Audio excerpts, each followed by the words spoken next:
সেই স্বাদ, এত স্বাদ কেন? আসসালামু আলাইকুম, সবাই কেমন আছেন? আশা করি সবাই ভালো আছেন। আলহামদুলিল্লাহ, আপনাদের দোয়ায় আমিও ভালো আছি। আমি আজকে উটের মাংস রান্না করব। তো বাংলাদেশের মতো, যেহেতু আমি বাংলাদেশে থাকি না, আমি বাইরে থাকি, তো দেখি বাংলাদেশের খাবার খেয়ে আরবিরা কি বলে। সবাই আমার জন্য দোয়া করবেন।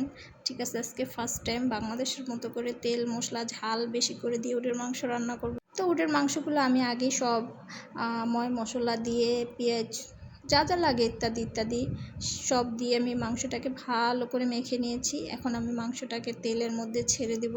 মশলাটাকে একটু ভাজার জন্য আমি তেলের মধ্যে রেখে দিয়েছি, যাতে ফ্লেভারটা ভালো আসে। তো কে কে উটের মাংস খেয়েছেন অবশ্যই আমাকে জানাবেন। ঠিক আছে, আর উটের মাংস খেতে কিন্তু খুব মজা, অনেক মজা হয়। যেহেতু আমাদের বাংলাদেশে সচরাচর এগুলো থাকে না, বাহিরের রাষ্ট্রে এগুলো সচরাচর, মানে উটের মাংস, মহিষের মাংস এগুলাই বেশি পাবেন, গরুর মাংস খুব কম পাবেন। এগুলো এদেশে কিন্তু সস্তা, অত দামিও না। ঠিক আছে, আমাদের বাংলাদেশে যেমন পাওয়াও যায় না, আবার খুব দাম, কিন্তু এদেশে এগুলোর এত দাম না, সস্তায় পাওয়া যায়। তো আমার মশলাটা একটু ভাজা ভাজা হয়ে গেছে, ঘ্রাণ বের হয়ে গেছে। ঘ্রাণটা বের করার জন্যই আমি তেলের মধ্যে কিছুক্ষণ এই মশলাটাকে দিয়ে রেখেছি।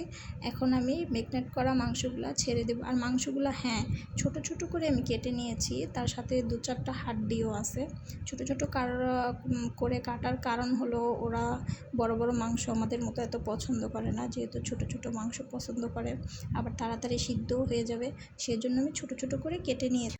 আর ছোট করে কাটার কারণও আরেকটাও কারণ আছে, যে মশলাগুলো খুব তাড়াতাড়ি ভিতরে ঢুকে যাবে। যেহেতু এগুলো উটের মাংস সিদ্ধ হতে সময় লাগে, তো আমি চেষ্টা করব ভালো করে সিদ্ধ করে রান্না করার জন্য। আর ওরা শক্ত মাংস খেতে পারে না, সেই জন্য। তো কে কোথা থেকে দেখছেন অবশ্যই কমেন্ট বক্সে বলে যাবেন। আর আমার চ্যানেলটাকে প্লিজ প্লিজ সাবস্ক্রাইব করে দিবেন। আমি আপনাদের মাঝখানে নতুন এসেছি, আর সবাই আমার জন্য দোয়া রাখবেন। তো দেখেন, মাশাআল্লাহ, কত সুন্দর মাংসটার থেকে কালার বের হয়েছে, গন্ধটাও কিন্তু সেই বের হয়েছে। ঠিক আছে, খুব সুন্দর হয়েছে, কিন্তু মাংসর কালারটা খুব সুন্দর এসেছে। ঠিক আছে, এখন শুধু হওয়ার অপেক্ষা। আমার এখনই খেতে ইচ্ছে করতেছে। কেমন হয়েছে মাংসটা অবশ্যই কিন্তু বলবেন। মাংসটা দেখেন কষানো হয়ে যাচ্ছে, মাংসটা প্রায় সিদ্ধ হয়ে আসছে, আর কিছুক্ষণ হলেই হয়তো মাংসটাকে হয়ে যাবে। মাংসটা আমি মাংসটার মধ্যে কোনো ঝোল রাখবো না, কষা কষা রাখবো। আর ওদের জন্য সাদা ভাত রান্না করে দিব। খেয়ে বলুক কেমন হয়েছে আমাদের বাংলাদেশের খাবার। আমরা তো ওদের মতো এরকম খাই না।